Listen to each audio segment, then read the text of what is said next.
Oi, gente, boa noite.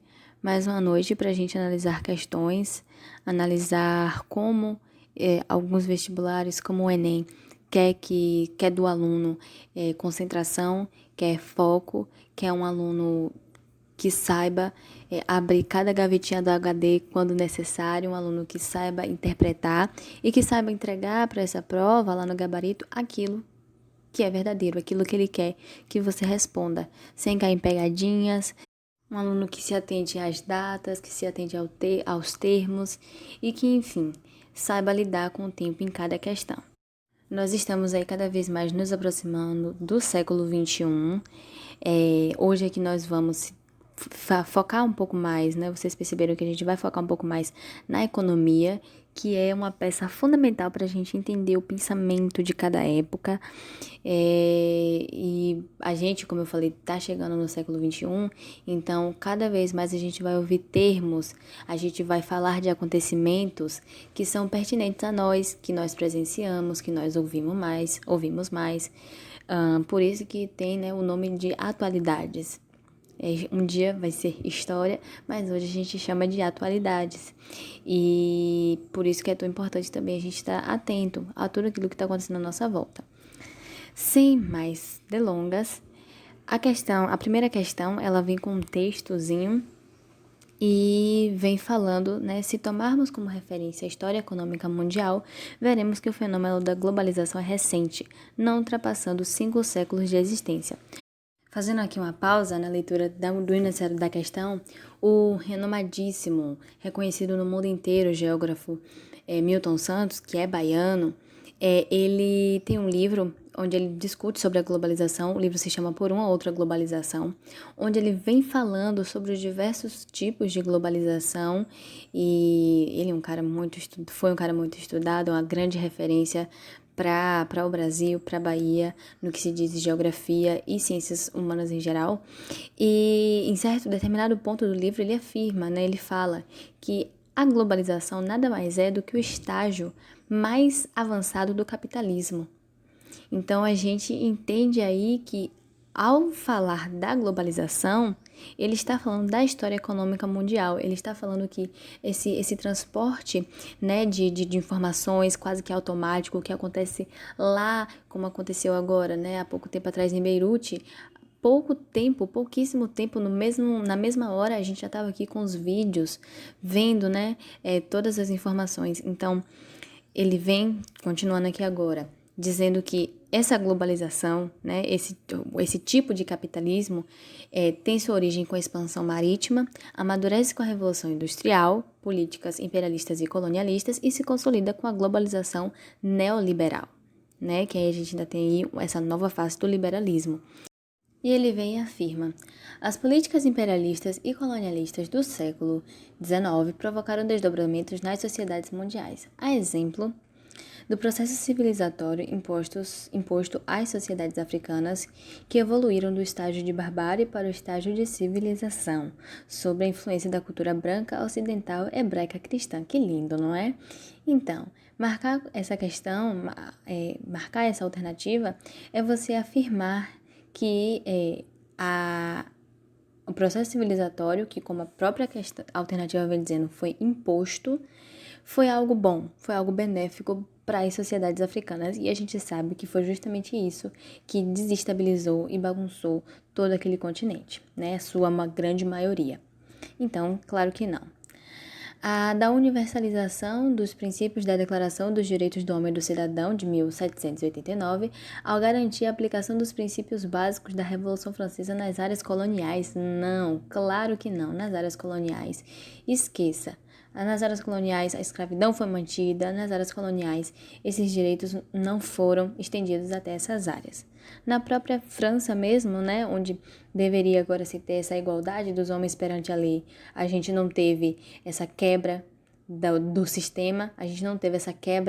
Pelo contrário, a gente teve essa manutenção dos direitos, dos privilégios daqueles que já, né, tinham privilégios, já tinham suas famílias, enfim. Das lutas pela libertação nacional nas colônias afroasiáticas com apoio da Alemanha nazista? Não.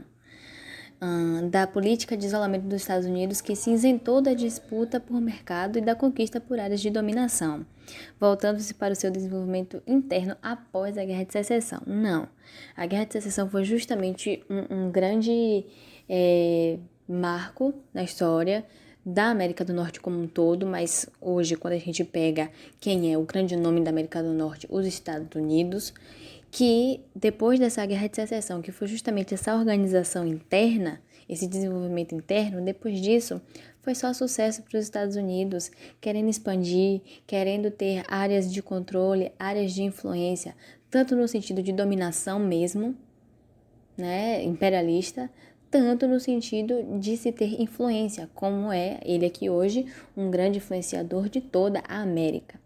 Então, a gente percebe que essa postura de isolamento não existiu.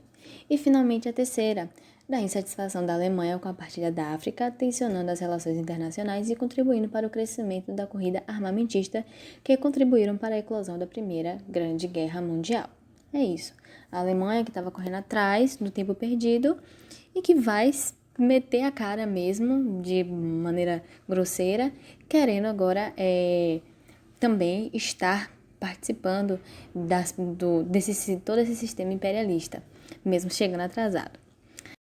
Ainda relacionado a esse texto que a gente acabou de ler, sobre essas diferentes faces, né, do fenômeno da globalização, nós temos essa próxima questão, onde ele, se apropriando desse texto, afirma: a identificação da expansão marítima europeia do século XV, né, pelo texto, como o primeiro grande movimento de globalização apontado no texto, deve-se ao isolamento das sociedades africanas anteriores à colonização mercantilista, que consolidou estruturas tribais, e à ausência de sociedades estratificadas e de um Estado centralizado.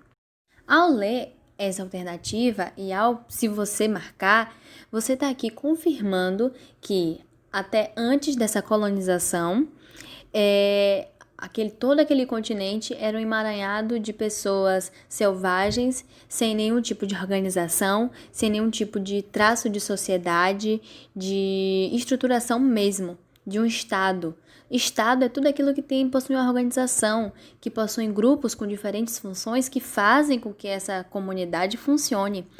E apesar de não estar inserido no nosso aprendizado, né, a gente não estuda realmente as tribos africanas, a gente não estuda as sociedades africanas, a gente estuda o continente africano da escravidão para cá, né? E é uma grande falha da nossa educação e às vezes fica muito pelo que o professor fala, né, verbalmente mesmo, ou se vier algum material por fora.